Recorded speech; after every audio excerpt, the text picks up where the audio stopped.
Hey guys, Complexity here. Welcome to episode 5, and here's me getting crushed by some gravel. To start off here, I'm going to do some caving to get some iron, so here's a montage with some music for that.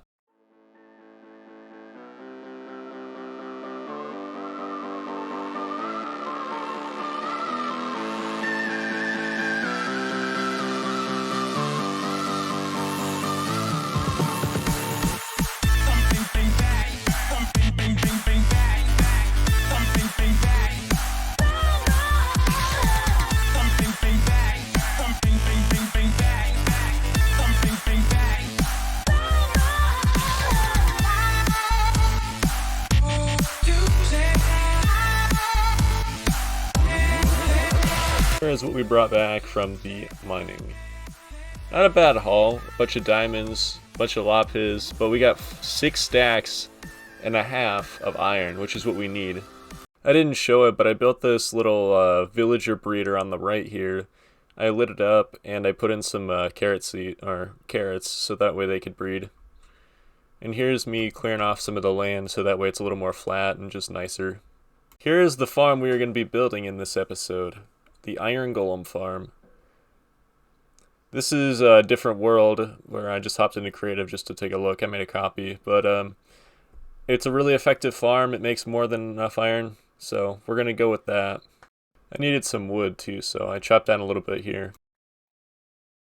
Once I did that, the iron was ready to harvest, so I went and gathered all the iron, and some of them didn't have enough coal, so I threw more coal in. But I ended up crafting some hoppers and making some chests from the wood. Here's me placing them down and covering it up so that way it's not as ugly looking. Hoppers don't look very good as a block. And here's me placing down some glass so that way you can see in and see when the iron golems are dying. Kind of morbid, but it's one of my favorite things.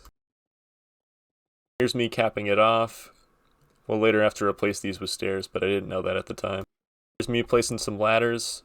I can access the farm easier. Me making the lava chamber, putting down the signs. I didn't put lava in because I didn't want to fall and burn accidentally. Harvested some of the carrots and replanted so that way the farm would be bigger and I would have more carrots to give the villagers so that we could breed them faster. When we have them, of course. Here is me making the spawning platform for the iron golems. It's 8 blocks long where the stairs are. That's the 8th block. And I have to make 4 of these. So here's me doing the other 4. Nearly done. Needed glowstone for the trays to help the villagers because, you know, torches don't look as good. However, I decided to go with the mushroom blocks that glow, or the glowing mushroom blocks, those right there. Those actually look a lot better in my opinion. But I still needed to have glowstone either way. Here is me making the trays.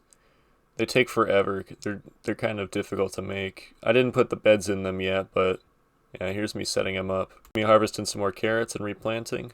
We're getting pretty close to having a stack here. Won't be long once these all grow. It'll be like at least 4 or 5 stacks and we'll have a few villagers already. Me finishing off the first tray. As you can see, I went with the mushroom block there. The glowing mushroom block. Here's me finishing all 4 trays. You might not have seen it when I was showing off the original farm in the other world.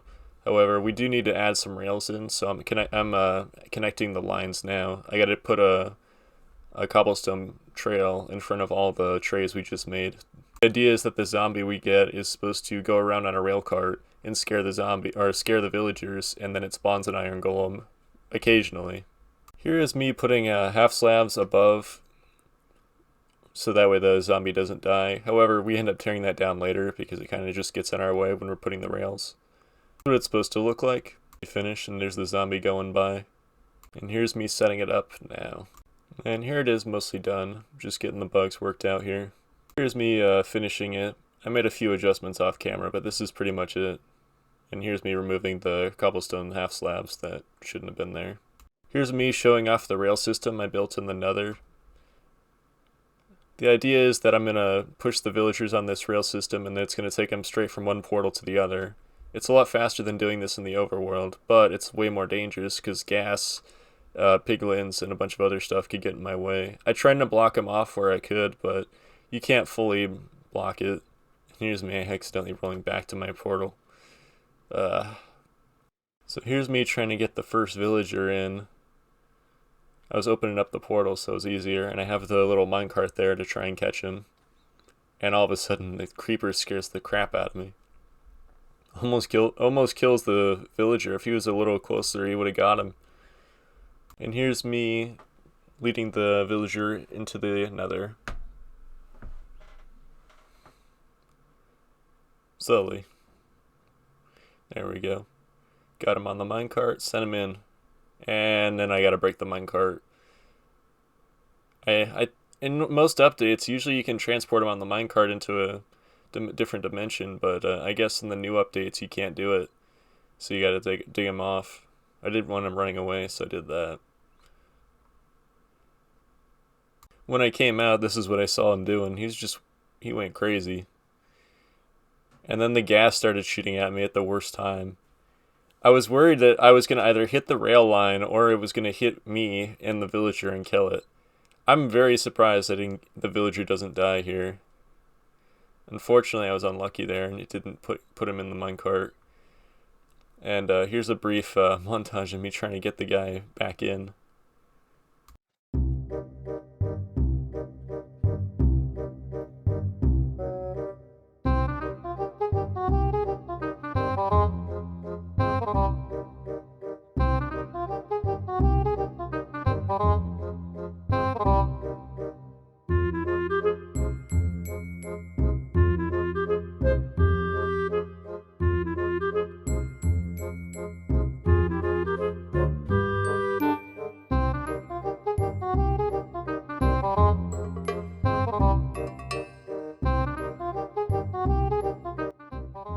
Finally got him. Took long enough. I had no issues bringing him all that way. The rail line worked perfectly, so I just went, and he went straight in. When I came through, this is what I saw. So, there was that minecart there. And he just ran, like he just went for it. He looked like he knew where he was going. I wanted to make sure he didn't get back in the portal, so I blocked it there. So, now to grab the next one. And here's how that went.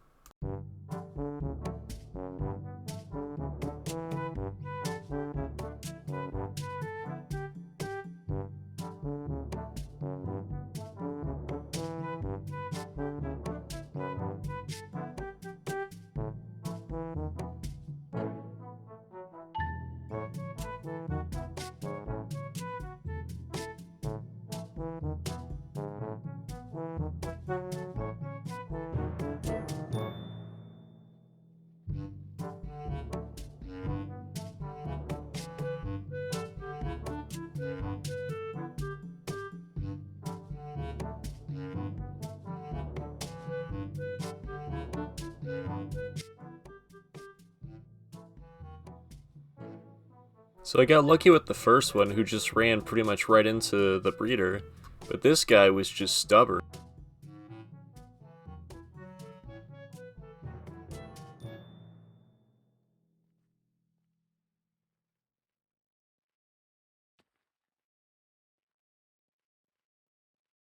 I ended up having to use water to get him to move, and then blocking so he couldn't go backwards.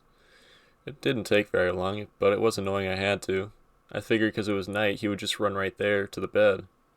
But maybe he couldn't detect it, or he was just trying to be a jerk. Once we got to here, he just started making a mad dash, so I guess assume maybe he just got in range now. I'm not sure. The other guy detected it right away. I tried to place doors earlier to get him in, that's why there's doors there. But, yeah, he went right in, and I made sure to keep, make it so no one else could get in. I blocked off any way for mobs to get in there. And cleared out my mess. That's why I use netherrack, is because it's easy to remove. Check on my farms, and they were pretty much fully grown at this point. It took so long to get them moving, I guess. But, it was good that happened. It means now we got about 6 stacks of carrots, and I decided to go and replant, and we're off to a good start getting them breeding. I decided to help them harvest their crops because they were taking so long, and because I wanted to get this moving along. It was me giving them all the carrots I had, which was about 6 stacks worth of carrots. And then they started passing them back and forth, and this guy started showing me like an emerald for whatever reason. If you know what the emerald means when he holds one, let me know. I'm curious. Alright guys, that'll be it for today. Thank you guys all very much for watching episode 5. Don't forget to like, subscribe, all that good stuff, and you guys have yourselves a great day. Peace out. We'll finish the Iron Golem farm in the next episode.